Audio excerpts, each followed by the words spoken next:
कहानी के स्टार्ट में हम जीवन नाम की हमारी फीमेल लीड को देखते हैं जो कैंसर पेशेंट होती है जिसकी कुछ टाइम में ही मौत होने वाली होती है। या उसकी हालत इतनी कंडीशन चल रही होती है, वहीं दूसरी तरफ उसका हस्बैंड उसके ऊपर बिल्कुल ध्यान नहीं दे रहा होता और उसके हॉस्पिटल बिल भी पे नहीं करता। ये सारी मुसीबत के बावजूद भी जीवन काफ़ी थैंकफुल होती है क्योंकि उसके बाद उसकी बेस्ट फ्रेंड होती है सुमिन, जो उसका काफ़ी ख्याल रखती है और उसे बार बार रिमाइंड कराती है कि तुम कितने ब्यूटीफुल हो, तुम परेशान मत हो। जहाँ पे अब हमें जीवन की शादी का वक्त दिखाया जाता है, जहाँ पे जीवन जो काफ़ी अच्छे से शादी कर रही होती है, पर जहाँ पे उसकी सास जो होती है वो सबके सामने तो काफ़ी अच्छे से बात करती है, पर अंदर अंदर आके उसे काफ़ी कुछ सुनाते हैं क्योंकि जीवन के पेरेंट नहीं होते हैं। शादी करने के बाद भी वो जीवन को काफ़ी सुना रही होती है क्योंकि वो अभी तक प्रेग्नेंट नहीं हो पाई होती है। और शादी के बाद हमारा जो उसका हस्बैंड होता है जिसका नाम मेनवान होता है, उसने भी अपनी जॉब छोड़ दी होती है स्टॉक के चक्कर में, जहाँ उसके स्टॉक भी ऊपर नहीं जा रहे होते हैं और घर का काम और घर का बोझ वगैरह सब जीवन के ऊपर आ जाता है। जीवन इतना काम करती है कि उसके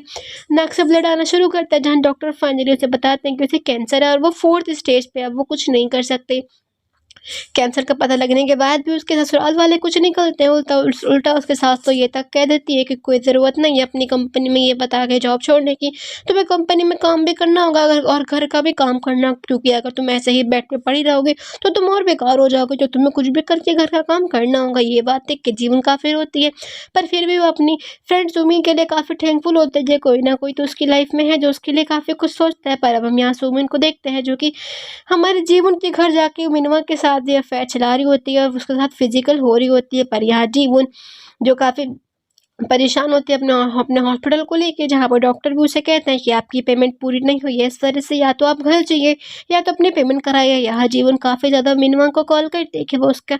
हॉस्पिटल बिल भर दे, पर वो नहीं भरता और ना ही उसका कॉल उठाता। थक हार के जीवन अपने घर जाने के डिसाइड करती है, जहाँ उसे एक टैक्सी ड्राइवर मिलता है जो उससे कहता है कि लगता है तुम काफ़ी बीमार हो, पर तुम चिंता मत करो, तुम कुछ टाइम में ही अपने पैरों पर खड़ी होगी और तुम्हें वो सब मिलेगा जो तुम चाहते हो, यहाँ तक कि तुम्हें एक ऐसा लवर मिलेगा जो तुम्हारे लिए अपनी जान देने को तैयार होगा। ये चीज़ सुन के जीवन कहती है सबका कोई फ़ायदा नहीं है, पर वो क्या ही करे। यहाँ पे पैसे देने के बाद टैक्सी ड्राइवर उसे खुद उल्टा पैसे देता है और बोलता है कि समझ लो ये तुम्हारे फादर ने दिया है, जहाँ पे जीवन मना करते करते भी उसे ले लेती है। घर आने के बाद जीवन नोटिस करती है कि उसके घर में सुमन की सैंडल है, पर वो फिर भी उतनी चिंता नहीं करती। जहाँ वो मिनवान और सुमन की बातें सुनते हैं कि मिनवान को जीवन के पता लगने से पहले ही पता लग चुका था कि जीवन को कैंसर है, पर अभी उसने जीवन को नहीं बताया क्योंकि अगर जीवन को वो बताता तो जीवन जिंदा हो जाती या फिर जिंदा रहती। जहाँ पे मिनवान ने जीवन को बिना बताए उसके लिए एक इंश्योरेंस निकाला होता है कि अगर कैंसर से जीवन मरती तो उसको 1 बिलियन वॉन मिलेंगे, और यही पैसे लेने की वजह से उसने जीवन को मरने के लिए छोड़ दिया। यहाँ गुस्से में आके वो दोनों के ऊपर हल्ला करते हैं कि तुम्हारी हिम्मत कैसे हुई मुझे धोखा देने की, और दोनों तो काफ़ी ज़्यादा मारती है। जब बात हाथ से आगे बढ़ने लगती है तो मेहमान गुस्से में आके जीवन को धक्का देता है, जिसकी वजह से जीवन टेबल से टकराती है और उसकी वहीं डेथ हो जाती है। जहाँ जीवन काफ़ी रो रही होती है कि मेरे को अब इस टाइम क्या करना चाहिए, तब भी जीवन के मरते वक्त भी ये दोनों सोच रहे होते हैं कि हम बाकी लोगों को बताएंगे कि जीवन मरी नहीं, उल्टा वो तो फिसल गई थी। इतने में ही हमारे जीवन की आँख खुलती है और वो अपने आप को एक जगह पाती है जहाँ जिसके सामने मिनवान होता है। मिनवान को देख के जीवन को काफ़ी गुस्सा आता है और वहीं पे अपना हल्ला बोल करके मिनवान को काफ़ी बुरी तरीके से मारना शुरू करती है। ये सारा सामान उसके ऑफिस के सारे लोग देखने लगता है, यहाँ तक कि मिस्टर यू इस ऑफिस के मालिक टाइप जनरल मैनेजर होते हैं। यहाँ दोनों की भगदड़ को देख के यहाँ पे गुस्से में आके मिनवान जीवन को मारने ही वाला होता है कि मिस्टर यू बीच में आके दोनों को अलग करते हैं और उसे कहते हैं कि हम अभी ऑफिस में, तुम ये क्या हरकत कर रही हो।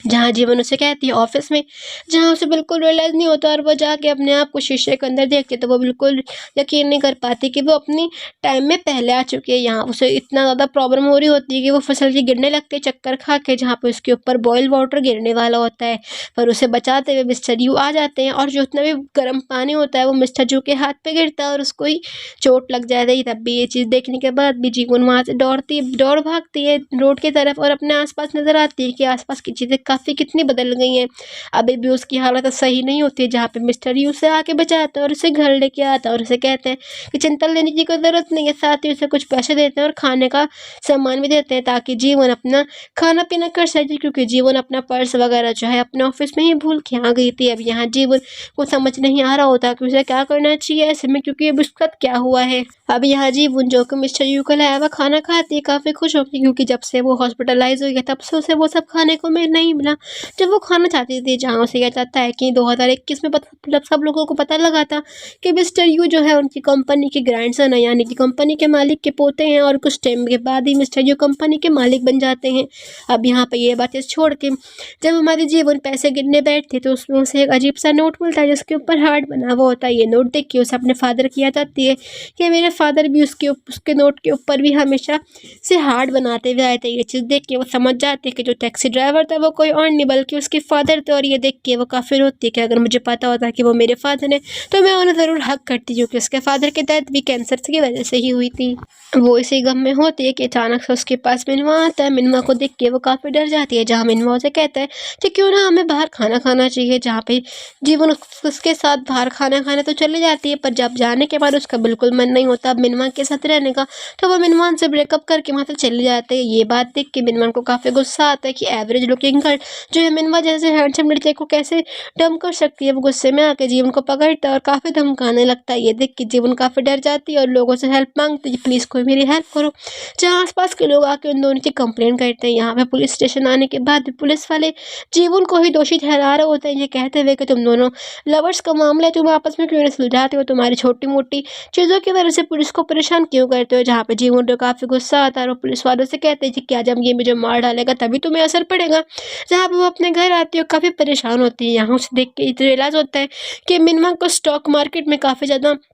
नॉलेज होती है, काफ़ी ज़्यादा इंटरेस्ट होता है। तब से उसके दिमाग में एकदम से आइडिया आता है कि जबकि उसे पता है कि कौन सा स्टॉक ऊपर जाएगा, कौन सा स्टॉक नीचे आएगा, तो वो भी काफ़ी सारे स्टॉक मार्केट करना शुरू करती है, क्योंकि उसे पहले ही पता है कौन से स्टॉक में उसे प्रॉफिट मिलेगा। सेकेंडली वो डॉक्टर के पास आके अपना चेस्ट चेकअप वगैरह कराती है, जहाँ से पता लगता है कि उसको अभी कोई कैंसर नहीं है, ना ही कोई कैंसर की स्टेज स्टार्ट हुई है। तो अभी वो बिल्कुल हेल्दी, और वो सोचते कि क्यों ना वो अपनी डाइट पर ध्यान दे और बिल्कुल ही अपने आप को कैंसर ना करे। इसके बाद वो लाइब्रेरी जाती है और स्टॉक मार्केट के ऊपर काफ़ी सारे बुक देखती है, और यहाँ तक कि अपने ऑफिस में रिजाइन कैसे दें इसके ऊपर वो बुक खरीदती है। ये देख के यहाँ पे मिस्टर यू भी होते हैं जो कहते हैं कि लगता है तो वो ऑफिस छोड़ने वाली है, जिनकी बात को नकारते हुए जीवन उन्हें जो है लंच पे इन्वाइट करते हैं। लंच पे आने के बाद जीवन नोटिस करते हैं कि उसका बॉस कितना हैंडसम और साथ ही कितना केयरिंग है, क्योंकि जब भी जीसू की जीवन के जैसे ही मुँह जलता है तो मिस्टर यू उसका काफ़ी ख्याल रखना। ये देख के जीवन सोचते कि मुझे तो पहले पता ही नहीं था कि मेरा बॉस इतना अच्छा हो सकता है, क्योंकि अभी तक उसे मिस्टर यू की बस रूड वाली पर्सनालिटी ही पता होती है। यहाँ जीवन नोटिस करती है कि मिस्टर यू के हाथ पर जलने का निशान है, जो कि उसके हाथ पे था उस टाइम जलने का, जहाँ वो काफ़ी ज़्यादा मिस्टर यू के बारे में फिक्र करने लगती है, पर मिस्टर यू कुछ नहीं कहता। यहाँ बाहर आने के बाद मिस्टर यू से कहते हैं कि अगर तुम अपनी जॉब छोड़ोगे तो तुम्हारे लिए काफ़ी नुकसानदेह होगा, क्योंकि तुम अपने काम में काफ़ी अच्छे और तुम काफ़ी टैलेंटेड हो। ये बात सुन के जीवन के अंदर आत्मविश्वास आता है और वो अपने घर की ओर निकलते हैं। यहाँ मिस्टर यू को कुछ और भी कहना होता है, पर भी अब चपकी में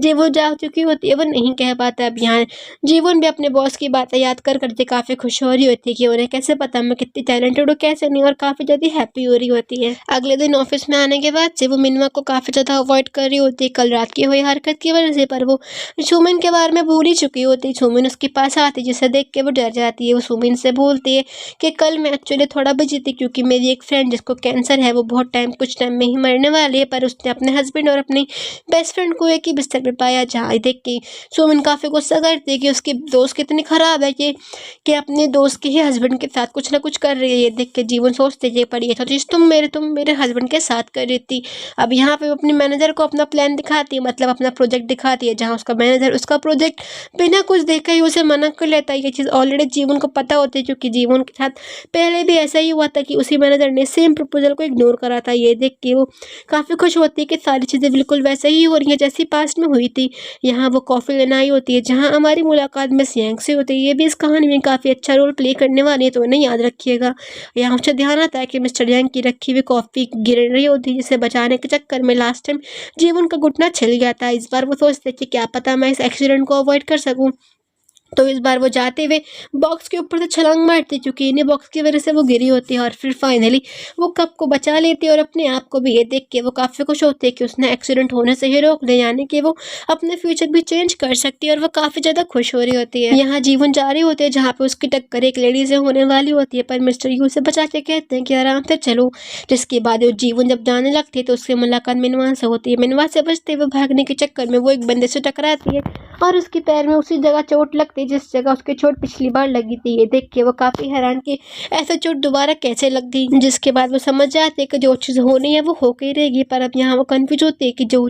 जो जलने का निशान उसके हाथ पे आने वाला था वो बल्कि मिस्टर यू के हाथ पे क्यों आया। यहाँ वो समझ जाती है कि वो अपना एक्सीडेंट किसी और को दे सकती है, पर वो एक्सीडेंट को टाल नहीं सकती है। ऑफिस में रह के उसे पता लगता है कि मिनवा ने अपने शेयर किसी और चीज़ के लिए बेच दिए होते हैं, पर जीवन को साफ पता होता है कि वो शेयर प्रॉफिट में होने वाले हैं, क्योंकि मिनवा ने आने जाने वाली न्यूज़ खबरों को देख के ही एक स्टॉक में इन्वेस्ट करा होता है। क्योंकि जिस कंपनी ने अपनी बहुत सारी रेपुटेशन बढ़ा रखी होती है वो एंड में सब लोगों का पैसा लेके भाग जाती है, और उसी जगह पे मिनवा ने अपने पैसे लगाए होते हैं। पर जीवन उससे अपोजिट जगह पे जहाँ पे उसे प्रॉफिट होने वाला है वो वहाँ पैसे लगाती है। इतने में यहाँ मिस्टर यू आके मीटिंग के बारे में अनाउंस करते हैं, जिसके हाथ में जलने का निशान देख के वो कंफर्म हो जाती है कि वो अपना फेट किसी और को दे सकती है, पर लेकिन वो फेट को होने से नहीं रोक सकती। यहाँ वो मीटिंग में जा रही होती है, जिसके पास सुमिन आती है, और सुमिन को देख के उसे एक आइडिया आता है। वो सुमिन को देख के बोलती है, क्या तुम मेरा ट्रैश ले सकती हो। जहाँ सुमिन कहती है हाँ मैं ले तो लूँगी, पर बदले में तुम्हें मेरे साथ एक जगह आना होगा। अब यहाँ पे सुमिन फटाफट जाके मिनवा के बगल में बैठ जाते हैं, जहाँ पे हमारे जीवन कहती है कि थैंक यू सुमिन मेरे ट्रैश को अपने पास रखने के लिए। अब तुम मेरे ट्रैश से शादी भी करो, यानी कि मैरी माई हस्बैंड। यानी कि जीवन का प्लान होता है कि अब वो सुमिन और मिनवा की शादी कराएगी, और जो उसके साथ हुआ है वो सब सुमिन को फेस करना पड़ेगा। और इसी के साथ ये एपिसोड यहीं पे खत्म।